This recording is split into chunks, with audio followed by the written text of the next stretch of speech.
নমস্কার, আমার নাম দেবজ্যোতি মুখার্জি। আমি এসেছিলাম এনএসএল ইন্ডাস্ট্রিজ লিমিটেড কোম্পানির পক্ষ থেকে আজকে চাকলা গ্রামে এই পটলের জমিতে। তো আমার সাথে একজন চাষি দাদা দাঁড়িয়ে রয়েছেন।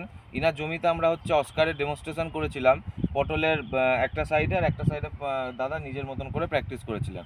তো আজকে ডেমো করার পর আজকে অলমোস্ট 6 দিন কভার করে 7 দিনে পড়লো।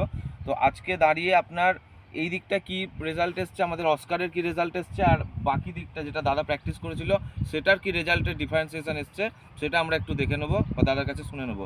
দাদা নমস্কার, আপনার নামটা একটু বলবেন দাদা? আমার নাম নাজিরুদ্দিন। আচ্ছা, গ্রামের নাম? আটলপাড়া সুবর্ণ।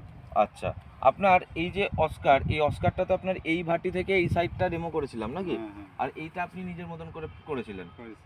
রোগের ওষুধ দিয়েছিলেন। হুম। তো আজকের দিনে দাঁড়িয়ে আপনি কিরম বুঝছেন অস্কার আর আপনার ট্রিটমেন্টের মধ্যে ভালো কোনটা? হ্যাঁ, অনেক ডিফারেন্স। এদিকে গাছ অনেক কালো আর ঝলসা যেটা ছিল মোটেই নেই।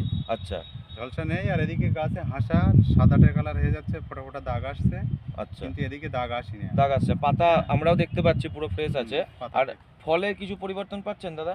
ফলেরও গ্লেজ ভালো। ফলের গ্লেজ ভালো আসছে। হ্যাঁ, তাহলে বাজারে গেলে 2 পয়সা তো বেশি আসবে। হ্যাঁ, তো এই অস্কারটা সব চাষিকে বলা যাবে যে ব্যবহার করতে? হ্যাঁ, আর আপনি কি আপনার গোটা জমিটা দেবেন অস্কারটা? হ্যাঁ, আমি পুরোটাই দেবো। আচ্ছা, ঠিক আছে, ধন্যবাদ দাদা, হ্যাঁ। ধন্যবাদ।